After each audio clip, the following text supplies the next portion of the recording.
嗨，大家好，我是 SK， 今天要跟大家谈谈如何将手机或平板的画面投影到电脑。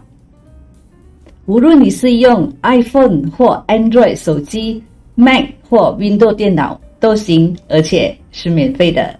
如果你常用手机里的 App 教学，或者你想把手机里的照片或视频投影到电脑里，那今天的视频一定可以帮到你。首先你来到这个 letsview.com 的网站，那我会把这个链接呢放在影片底下的描述栏里，然后你点这个 download 下载这个软件在你的电脑里。接下来你到你的 Android 手机里的 Play Store 下载这个 letsview 的 apps。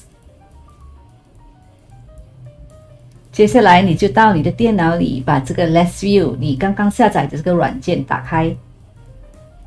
打开手机的 letsview apps， 你就会看到这个 redetect。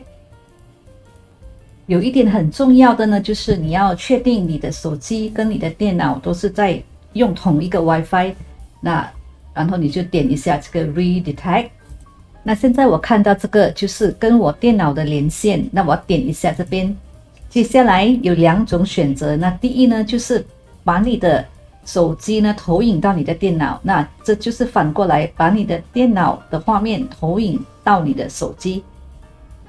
接下来我们看这个 setting 设定，你可以把这个英文的转去中文的。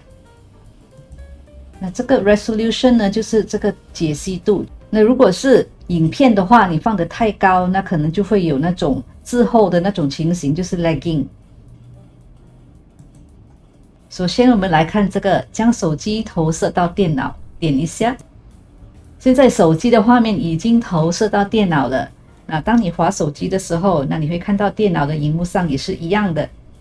我就拿这个电子财务计算器来做一个示范。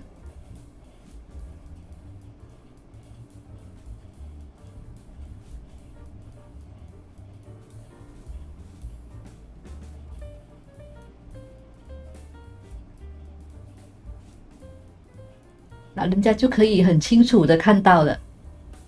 这里有给你一些工具，那比如说这个是刷子 brush， 那你可以选择不同的颜色。那如果你在教学，那这个就很好用。那如果不要的话，那就点一下这个。然后呢，这个是截屏 screenshot。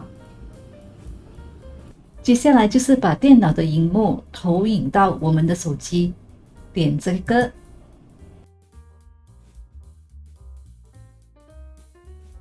如果你喜欢今天的这个影片，就请点个赞和订阅吧，谢谢。